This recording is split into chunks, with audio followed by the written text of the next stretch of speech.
কচুর ফুল, যে কোনো কচু গাছের ফুলগুলো নিয়ে ফুলের ডগা থেকে কেটে দেব এবং ভেতর থেকে ফুলগুলো ফেলে দেবো, পাপড়িগুলো খালি নেব, নিয়ে এরকম ডুমো ডুমো করে কেটে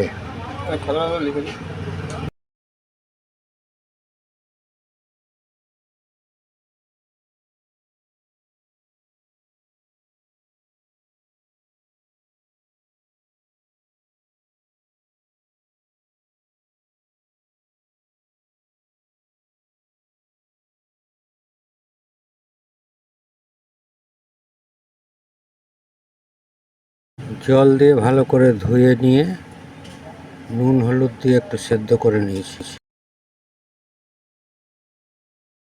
তারপর কড়াইয়ে সর্ষের তেল দিয়েছি, কালো জিরে আর শুকনো লঙ্কা ফোড়ন দিয়ে অল্প আদা বাটা, রসুন বাটা, একটু জিরে, লাল লঙ্কা আর হলুদ দিয়ে ভালো করে ভাজার পরে কচুর ফুল কাটাগুলো দিয়ে দিয়েছি।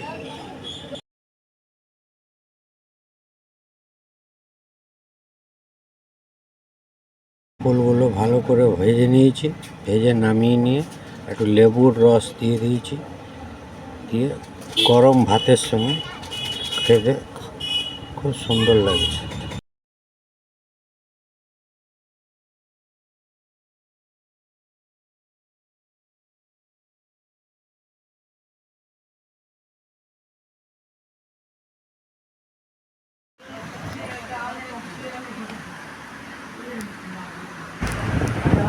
গরম গরম ভাতের সঙ্গে খেয়ে দেখলাম দারুণ।